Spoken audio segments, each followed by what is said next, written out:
मीरा ने अपने पति अशोक के साथ रिलेशन बनाने को देखकर, जबकि अशोक से निचले दर्जे की महिला कर्मी कांता अशोक के पौंस को देखकर बेचैन हो गई थी। कांता पूरी रात करवटें बदलती रही। उसकी आंखें से नींद कोसों दूर थीं।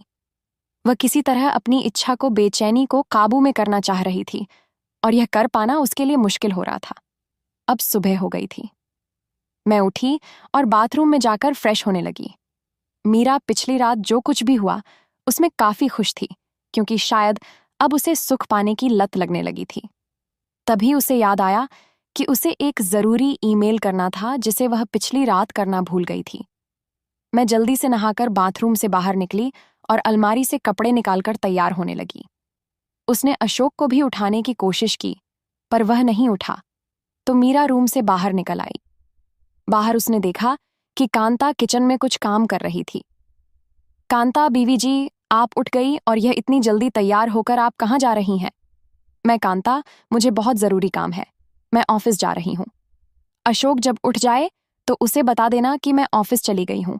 उसे यह भी बोल देना कि वह भी तैयार होकर ऑफिस आ जाए। इतना कहकर मैं घर से निकल गई।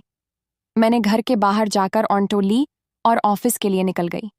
अब इधर घर में कांता और अशोक ही अकेले थे।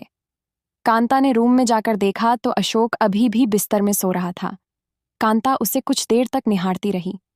फिर कुछ देर बाद वह कमरे से निकलकर दूसरे कमरे में आ गई और बाथरूम में जाकर नहाने लगी। नहाकर निकलने के बाद उसने अपनी साड़ी पहनी, पर इस बार उसे अपनी साड़ी कुछ इस तरह पहनी कि उससे अंगों का प्रदर्शन हो।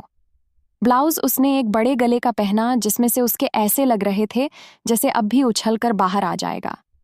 उसने अपनी साड़ी को अपने नीचे ही बांधी थी, जिससे उसकी कमर और नाभि भी साफ साफ दिखाई देने लगी थी।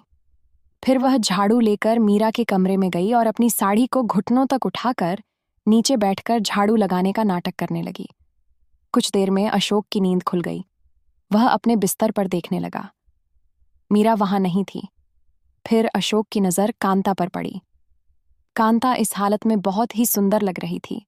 अशोक की नजर तो सीधे कांता के ऊपर ही टिक गई, जिसमें से कांता के बदन बिल्कुल निकलने को जैसे तैयार ही थे। अशोक की नजर कांता में ही अटक गई और वह एकटक उसे देखने लगा। अशोक कांता को इस तरह देखना हुआ तो कांता ने उसकी नजर को भांप लिया। वह अशोक से बोली, अरे साहब जी, आप उठ गए। इतना कहकर वह थोड़ा रुक सी गई। उधर अशोक के कानों में जू भी नहीं रेंग।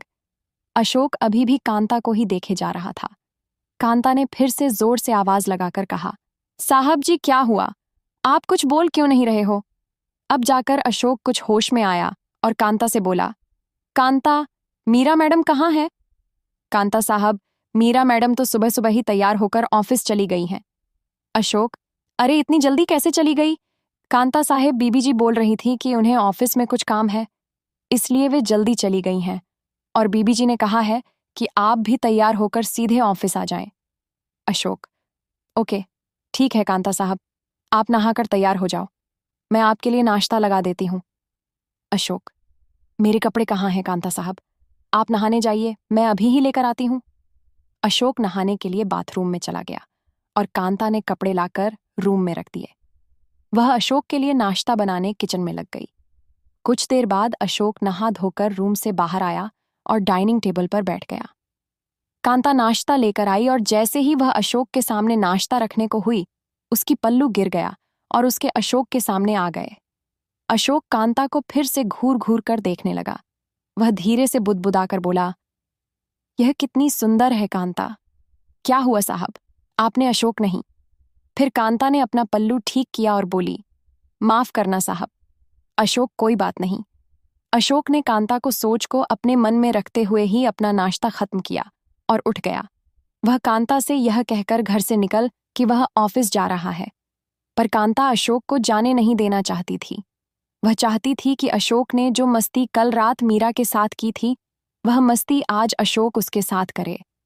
पर इसके लिए वह क्या करे, उसको कुछ समझ नहीं आ रहा था।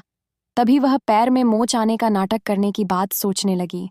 वह जल्दी से किचन में गई और एक स्टूल पर खड़ी होकर किचन के ऊपर बने रैक से कुछ निकालने का नाटक करने लगी।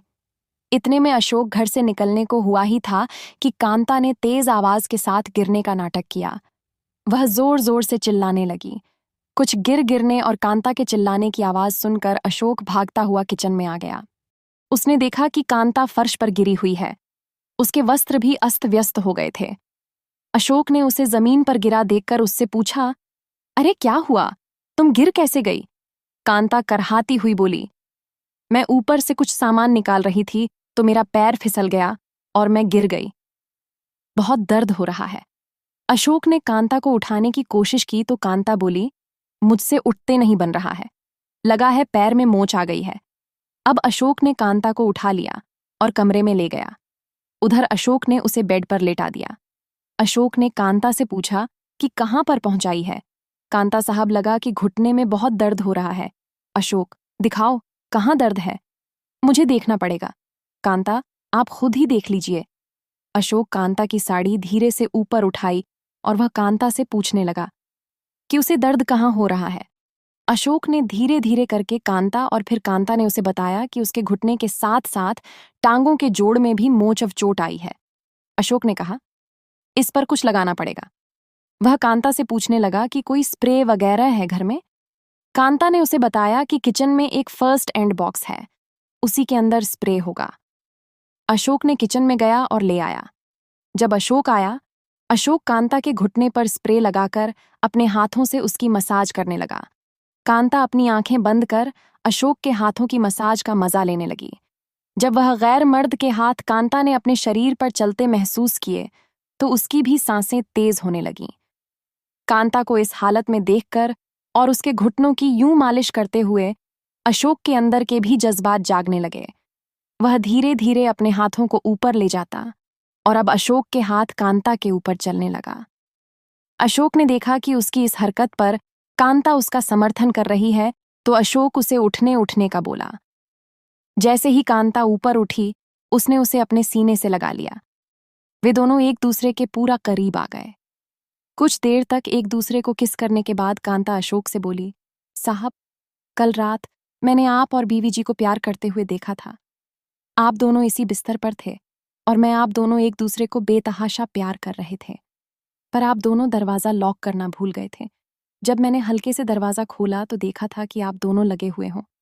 कांता बड़बड़ाए जा रही थी, साहब, तभी से ही मेरे मन में आग लगी हुई है। मैं बहुत परेशान हूँ। मेरे पति मेरी इस परेशानी को नहीं समझते। और फिर अशोक ने कांता की पूरी परेशानी दूर कर दिया और कमरे से जाने लगी तो अशोक ने अपनी पट के जेब से निकालकर उसे 80,000 दिए, पर कांता ने लेने के लिए मना करने लगी। लेकिन अशोक ने